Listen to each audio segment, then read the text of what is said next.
Hi everyone. Welcome to the new episode of Undefined Coder. Today is a special day.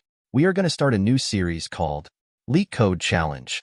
We will be trying to complete every questions in Leetcode. I hope you will join with me. Okay then, let's open Leetcode and start our challenge. This is our starting. We have to go for easy ones. Let's pick an easy one for today. As you scroll down, you can see the question with difficulty, easy.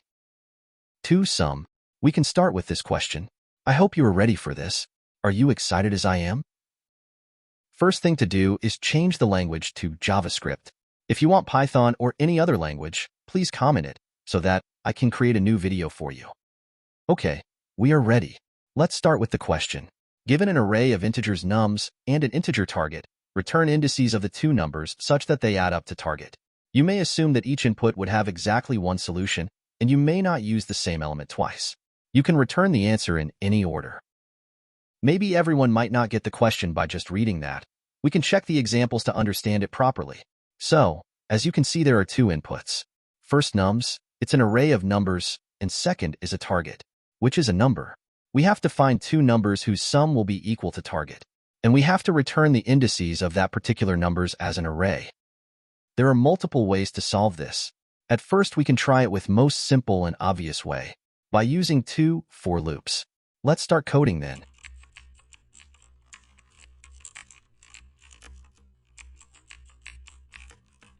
Let's start by creating first for loop with a variable I, and I less than or equal to nums.length, and the I should be increment. And the second for loop with a variable j, less than or equal to nums.length.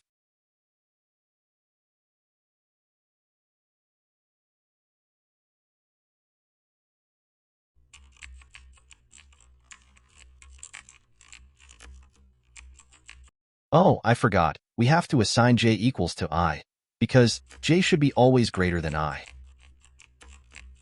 Now, we have to check if the sum of numbers at both index is equal to target or not. If it equals to target, then we got our answer, right? Then we can return our indices back as an array. So, that will be the answer.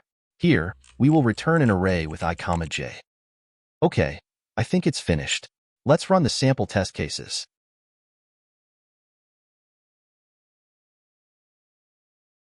Oh, looks like we have got some errors in our code. Let's debug it. We have to write I plus 1, because the j should be more than I. I and j should not be equal. Let's run it again.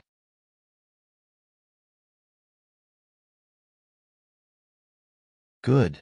We managed to successfully run the sample test cases. Let's submit this code. It's not bad. We managed to beat 43% of other coders here. But just so you know, for a problem, we can reach to the solution multiple ways. So, we have to find the more optimized way. That will increase the performance of our code. The issue with this code was, we had two for loop.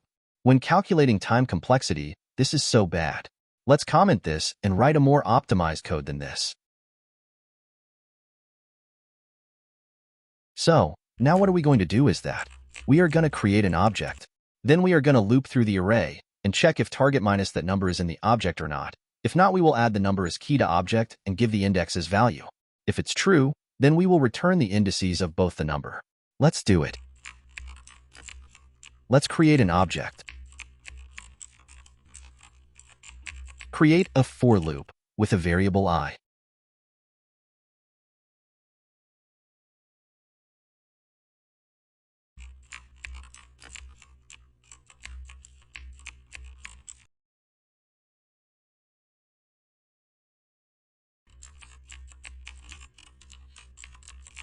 Checks for the condition if the target minus current number is already in the object or not.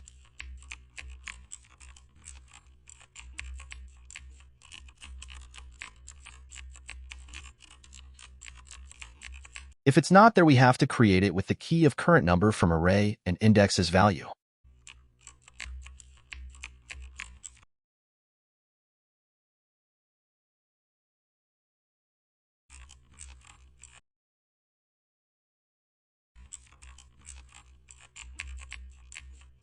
We have to check that the expression is greater than or equal to 0. If the expression is true, then we got our answer.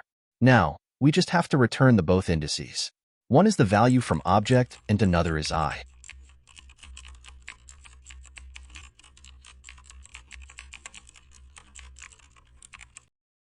Let's run it to check if our new answer is right or not. Yes, we got our sample test cases completed. Now, we have to submit this code. Good. We got 10% more than the old code we wrote, right? That's the magic of optimization. Optimization is key. There are other ways to optimize the current code too. Like we can think of different scenarios or like different test cases. Maybe sometimes the nums array might be empty, so we don't have to do all these. It's a waste of time. We can just return null at that moment. We can check if nums.length is true or not. If it's false, return null. Let's check how much this code is optimized now. Oh my god. Did you see that? I just beat 99% of the other coders. My code optimization just doubled by writing a one line. That's the power of checking test cases. You should always write test cases like this, so that the code will be more optimized. So, I think this was fun, right? It was great. We just did our first problem from Leetcode. Remember guys, this is just a beginning. We will cover many problems from Leetcode and make you a pro coder. For more fun challenges like this, please subscribe to Undefined Coder.